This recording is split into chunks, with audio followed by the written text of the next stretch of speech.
Assalamualaikum warahmatullahi wabarakatuh. Kembali lagi bersama dengan saya, Intan Surya Kusuma. Baiklah, pada video kali ini kita akan membahas mengenai sistem organ pencernaan pada tubuh manusia. Kira-kira seperti ini gambarnya. Ini adalah gambaran sistem pencernaan pada organ tubuh manusia.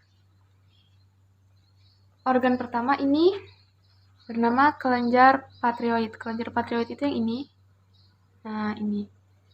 Kelenjar patrioid ini fungsinya untuk menghasilkan patriohormon yang berguna untuk mengendalikan penyerapan kalsium dari makanan atau minuman yang kita konsumsi. Kemudian ini bagian kedua, ada kelenjar sublingual. Kelenjar sublingual itu yang ini, yang kecil. Nah, kelenjar sublingual ini berfungsi untuk menghasilkan air liur untuk membantu melunakkan makanan yang dikunyah oleh mulut agar lebih mudah ditelan. Kemudian bagian ketiga ini ada kelenjar submandibular. Kelenjar submandibular ini yang ini. Nah, kelenjar submandibular ini merupakan kelenjar utama penghasil air liur di dalam mulut. Kemudian setelah makanan dikunyah tadi akan ditelan menuju ke faring. Faring itu yang ini. Nih, ini faring. Nah, ini faring. Faring itu berfungsi untuk mengalirkan atau menyalurkan makanan menuju ke esofagus atau kerongkongan. Nah, ini namanya kerongkongan atau esofagus. Jadi makanan yang dikunyah oleh mulut tadi akan dialirkan menuju ke faring, kemudian ke esofagus. Nah, ini di dekat faring ada organ yang bernama trakea. Trakea dalam sistem pencernaan ini fungsinya untuk membantu sistem pencernaan. Karena trakea ini memberikan ruang antara kerongkongan dan tulang rawan sehingga lebih mudah dalam melakukan pencernaan. Setelah itu organ yang berikutnya ini ada kerongkongan atau esofagus. Nah, yang ini kerongkongan atau esofagus. Kerongkongan atau esofagus ini fungsinya untuk menyalurkan makanan yang tadi sudah disalurkan ke faring menuju ke lambung. Lambung itu yang ini. Nah, ini lambung namanya. Ini organ tubuh manusia yang bernama lambung seperti ini. Nah, lambung ini fungsinya untuk sebagai tempat penyimpanan sementara makanan sebelum diolah oleh organ berikutnya. Selain itu, makanan yang berada di lambung itu akan diolah dan dicerna oleh ini, pankreas. Pankreas itu yang ini, yang kecil ini nih. Di bawah lambung, tuh. Itu namanya organnya pankreas. Pankreas berfungsi untuk menghasilkan getah pankreas yang membantu dalam pencernaan. Makanan yang tadi sudah dicerna oleh lambung akan diolah dan dihancurkan oleh pankreas. Setelah itu organ berikutnya ini ada yang namanya hati. Ini yang warnanya merah. Hati ini letaknya ada di sebelah kanan tubuh manusia. Hati ini fungsinya untuk menyaring zat gizi dan juga menstabilkan kadar gula darah di dalam tubuh. Organ berikutnya ini ada kantong empedu yang berwarna hijau kecil ini. Iya, ini.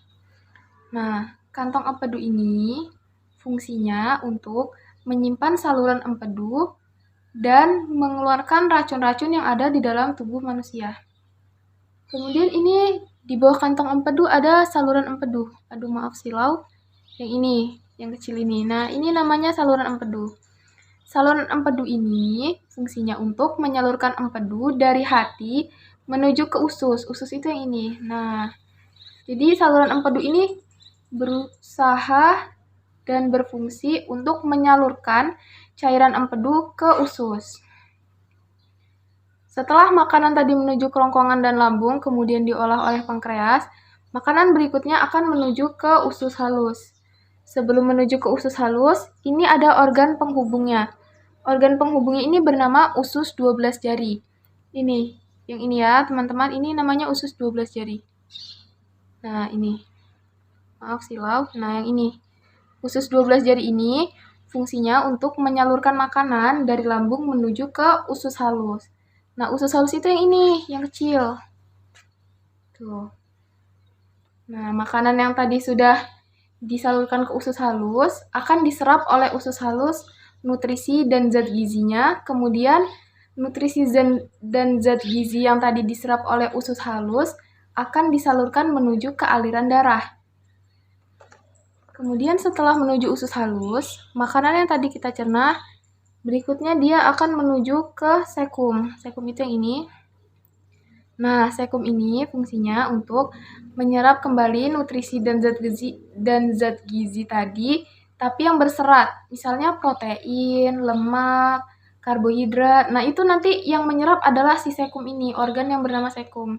Yang ini. Di bawah sekum ini ada appendix atau usus buntu. Nih, usus buntu. Usus buntu ini fungsinya untuk menghasilkan mikroorganisme baik yang berguna untuk usus. Kemudian setelah makanan menuju ke sekum, berikutnya makanan akan menuju ke kolon mekanik atau ascending. Nih yang ini. Habis dari sekum, makanan tadi menuju ke kolon mekanik atau ascending.